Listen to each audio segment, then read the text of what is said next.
Bueno, por fin hemos llegado a la parte del sistema de control del ciclo celular. Hasta acá espero que les haya quedado claro que los complejos CDK-ciclina permiten el progreso del ciclo celular, dado que desencadenan una serie de eventos o sucesos en el mismo. Es por esto que para detener o para retrasar la progresión del ciclo celular es necesario inhibir a los complejos CDK-ciclina. Habíamos mencionado que el sistema de control estaba formado por un punto de restricción y 3 puntos de control. El punto de restricción se va a encontrar justo acá, a finales de G1 en la interfase. El punto de restricción está altamente influenciado por el medio y si se pasa, la célula se verá totalmente comprometida a entrar al ciclo celular. Es decir, una vez que la célula pasa el punto de restricción, no hay vuelta atrás. Y en él va a estar participando el complejo CDKG1. Y sabemos que CDKG1 solo es el nombre que recibe la asociación de la ciclina D con la CDK, ya sea la 4 o la 6. Recordemos que una vez que una CDK estaba asociada a una ciclina, adquiría la función de proteincinasa. Dicho esto, el complejo, ya sea CDK4 o 6 ciclina D, va a estar fosforilando a la proteína RB. Esta fosforilación va a condicionar a la disociación de RB de E2F. E2F libre va a tener principalmente dos acciones. La primera de ellas es que E2F va a inducir a su propia transcripción.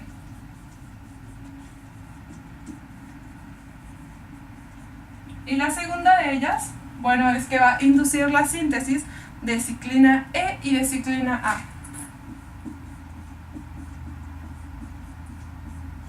Decíamos que las oscilaciones en los niveles de ciclina condicionaban a la unión y la activación de los complejos CDK-ciclina. Entonces, al tener una mayor cantidad de ciclinas, tendremos una mayor cantidad de complejos CDK activos. Por lo tanto, tendremos una mayor cantidad de proteínas RB fosforiladas, mayor disociación y mayor cantidad de E2F. A modo de recordatorio, decíamos que la ciclina S iba a estar asociando con la CDK2 e iba a estar formando al complejo CDKG1S, y la ciclina A se iba a estar asociando tanto a la CDK1 y a la 2 e iba a formar a la CDKS.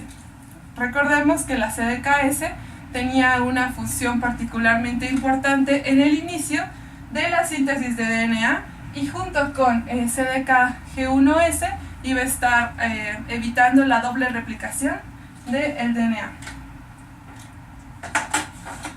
Entonces, completando la tablita de acá, decíamos que el punto de restricción se encuentra ubicado en G1. Su función es que si la célula pasa este punto de restricción, la célula se va a ver comprometida, va a requerir de CDKG1 y de E2F y RB, y bueno, se va a ver regulado por la fosfoproteína 16.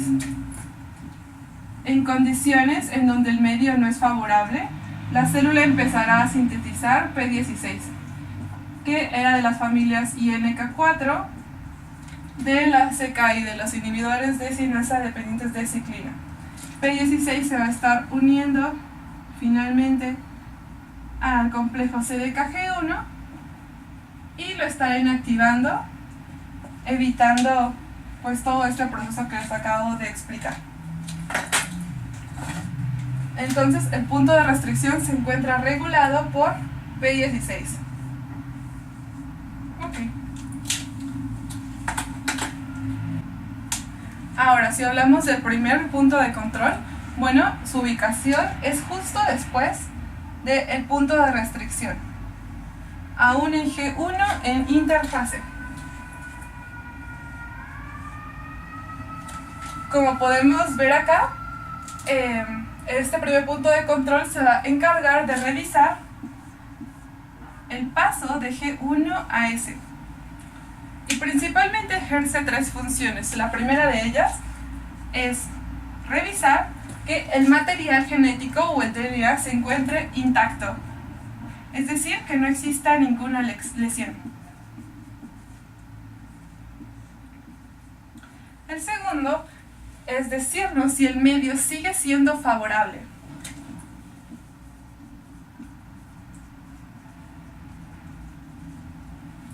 Y por último, que la célula haya crecido lo suficiente como para pasar a la fase S.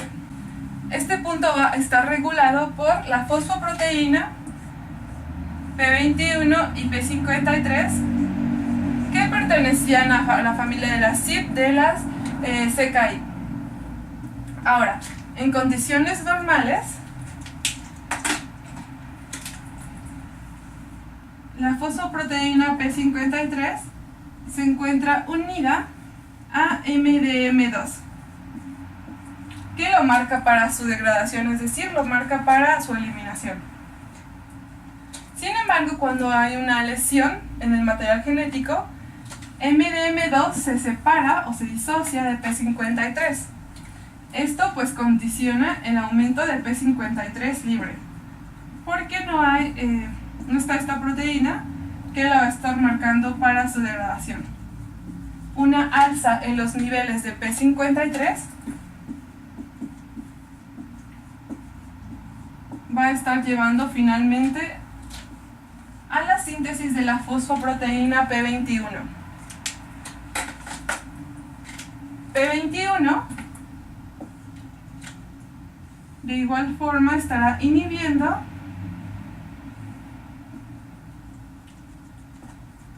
a los complejos CDK2, ciclina E, y CDK1 o 2, ciclina A.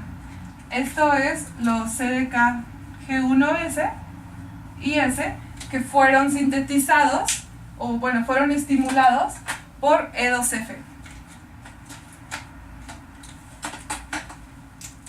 Entonces decíamos que el primer punto de control se encuentra en G1, tiene tres funciones, básicamente revisar la integridad del DNA, del medio y el crecimiento. Va a mediar el paso de G1 a S, va a estar regulado por P21 y P53, de la forma que les expliqué, y entonces va a requerir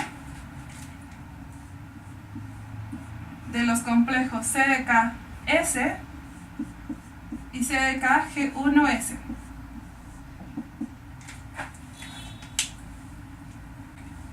Ya el segundo punto de control se va a estar ubicando acá en G2. Y su función es revisar si el DNA que se duplicó en la fase S de la interfase no tiene errores.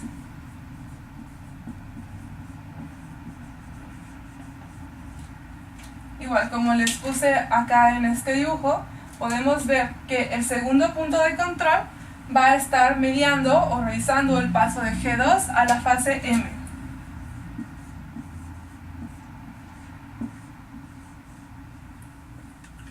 De igual forma va a estar siendo regulado por P21 y P53, como lo he descrito acá. Ante una lesión de DNA, los niveles de P53 estarán aumentando.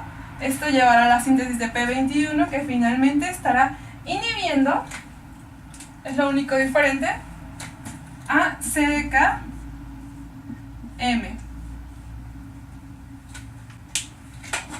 Okay. Por último tenemos al tercer punto de control. El tercer punto de control se va a ubicar acá, en la fase M. Y su función es encargarse de que los cromosomas se encuentren unidos al uso mitótico.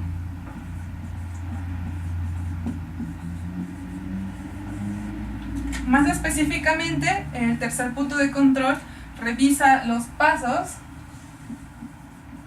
de la metafase a la anafase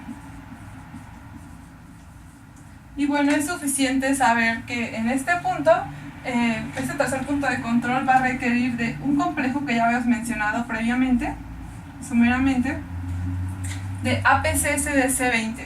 Y bueno, se va a encontrar regulado por la inactivación de este complejo APCSDC20 y por la baja de los niveles de CDKM.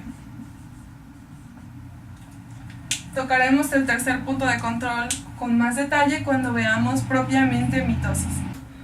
Bueno, y por último hay que considerar que si la lesión o el daño al DNA es tan extenso que no pudo ser reparado en cualquiera de estos tres puntos de control del sistema de control, la célula normalmente entrará en apoptosis o muerte celular.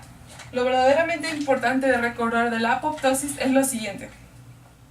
En primera, que la apoptosis consiste en una serie de eventos a través de los cuales la célula estará empacando su contenido en estas pequeñas vesículas rodeadas por membrana denominados cuerpos apoptóticos para que sean posteriormente engullidos y degradados por otras células.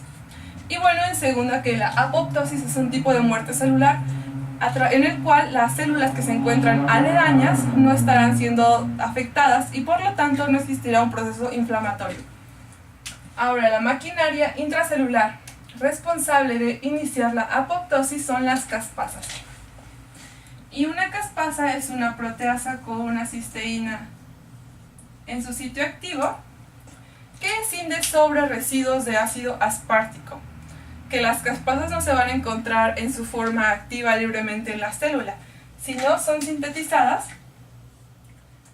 en su forma de precursor inactivo denominado procaspasa. Y bueno, la actividad final de las caspasas es escindir a proteínas que son esenciales en la célula, llevando así, por ejemplo, a la desfragmentación del DNA o al rompimiento de las láminas nucleares. Y bueno, la activación de las caspasas va de la siguiente forma. Tenemos a estas proteínas adaptadoras, cuya función es formar agregados o complejos de procaspasas. Es decir, las proteínas adaptadoras van a servir para unir estrechamente a las procaspasas. Y yo les había comentado que las procaspasas eran la forma precursora inactiva de las caspasas. Sin embargo, algunas procaspasas tendrán actividad de proteasa y por lo tanto serán capaces de escindir y de activar a las procaspasas que se encuentren cercanas. Este proceso se va a estar continuando, lo que llevará a una cascada proteolítica amplificadora. Ok.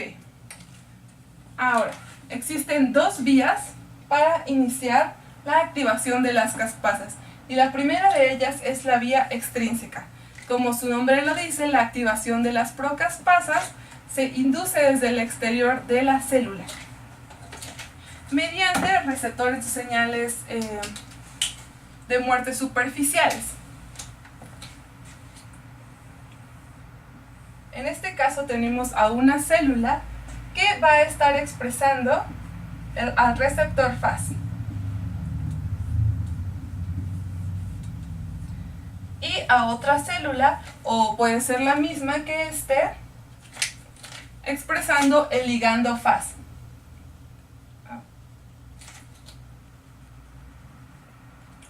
Una vez que este ligando se une al receptor, la célula que tiene al receptor Fas va a estar reclutando a proteínas adaptadoras.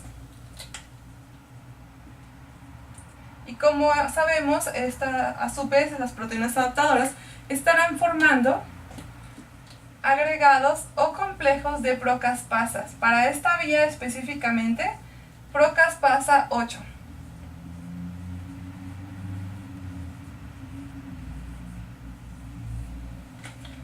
Lo que finalmente llevará a la formación de cuerpos apoptóticos. Y en el caso de la vía intrínseca, bueno, funciona de una manera similar. Todo empieza cuando la mitocondria libera al citosol al citocromo C. El citocromo C se va a estar uniendo a una proteína adaptadora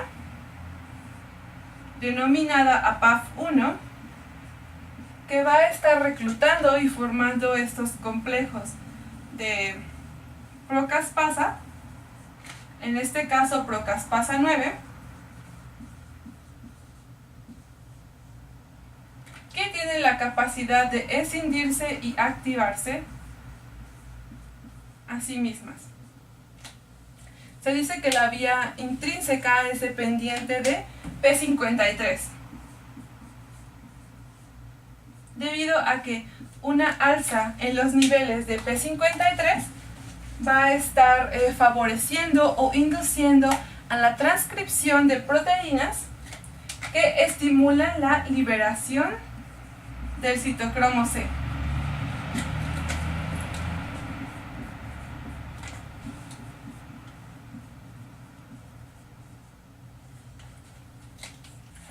Bueno, y hasta acá hemos hablado del control intracelular del ciclo celular, dado por el sistema de control formado por un punto de restricción y 3 puntos de control. Además, hemos hablado sobre la importancia de los inhibidores de las sinasas dependientes de ciclinas. Sin embargo, es tiempo de pasar al control extracelular del ciclo celular, dado principalmente por los mitógenos y por la telomerasa. La proliferación celular depende de señales extracelulares en forma de mitógenos. Los mitógenos van a estar actuando superando los mecanismos de frenado que bloquean la progresión del ciclo celular. Ahora es importante saber o mencionar que los mitógenos no solo pueden desempeñar funciones en la proliferación celular, sino también pueden estar actuando como factores de crecimiento, factores de supervivencia, de diferenciación y de migración. Ahora, la señalización mitogénica va de la siguiente forma. Tenemos aquí nuestra superficie celular y un receptor mitogénico X. Cuando un mitógeno se une a su receptor, esto desencadenará la activación de una GTPasa, denominada RAS. RAS, a su vez, va a estar activando a una cascada de sinasas MAP,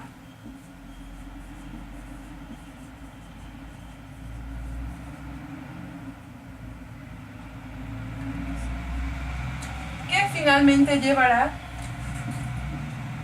a la transcripción del gen MYC. MYC a su vez va a tener dos funciones principales. La primera de ellas va a ser aumentar la síntesis de ciclina G1, lo que llevará a un aumento de este complejo CDKG1. Si recordamos, CDKG1 era la asociación de ya sea CDK4 o 6 con la ciclina D, y este complejo se encargaba de fosforilar a la proteína RB para liberar a E2F. Y bien, la segunda función de los genes MYC es inhibir a algunas fosfoproteínas de la familia CYP de la CKI. Esto, como sabemos, va a llevar al aumento de actividad de los complejos CDKG1S y CDKS. A su vez, el aumento de la actividad de estos tres complejos, G1, G1S y S, estará llevando a una mayor fosforilación de la proteína RB y por lo tanto una mayor liberación de E2F. Como sabíamos, E2F tenía dos acciones. La primera era favorecer a su propia transcripción y la segunda era inducir la síntesis de genes necesarios para pasar a la fase S. Ahora, acá yo me estaría preguntando, bueno, ¿Y qué pasará si hay una sobreestimulación mitogénica? ¿Tendría una proliferación indefinida o indeterminada? Bueno, la verdad es que esto no sucede. Una célula normal es capaz de detectar los estímulos mitogénicos anómalos y bueno, va a estar respondiendo, impidiendo que la célula sufra mayor número de divisiones. Una estimulación mitogénica anómala va a producir a P19. P19 va a estar inhibiendo a MDM2 y por lo tanto la concentración de P53 libre va a estar siendo aumentada. Esto nos puede llevar a dos cosas. La primera de ellas es que recordemos que el aumento de una concentración de P53 va a llevar a la apoptosis mediante la vía intrínseca. Ya decíamos que finalmente P53 estimula la liberación del citocromo C y en segunda instancia teníamos que el aumento de P53 iba a estimular a la producción de P21 que estaría inhibiendo específicamente a estos dos complejos CDK G1S, evitando la progresión del ciclo celular. Por último, hablaremos de la telomerasa y es necesario saber que los telómeros son estas estructuras finales o los extremos de los cromosomas. La síntesis de DNA de los telómeros no va a ser igual al resto del genoma, sino que va a estar usando a una enzima denominada telomerasa. La telomerasa además va a estar induciendo a la formación de estructuras proteicas terminales cuya función va a ser precisamente proteger a los extremos. Gran parte de las células somáticas humanas en realidad carecen de telomerasa y por lo tanto tras cada división celular sufrirán un deterioro de estas estructuras proteicas terminales y un acortamiento de los telómeros, lo que finalmente llevará a una lesión del DNA y a la detención del ciclo celular por una alza en los niveles de P53. Se ha propuesto que la ausencia de telomerasa nos ayuda y de cierta manera nos protege ante los efectos potencialmente dañinos de una proliferación ilimitada. Lamentablemente, las células cancerosas han recuperado la capacidad de expresar telomerasa, lo que significa que no experimentarán una senescencia celular replicativa y por lo tanto pueden conservar a sus telómeros intactos.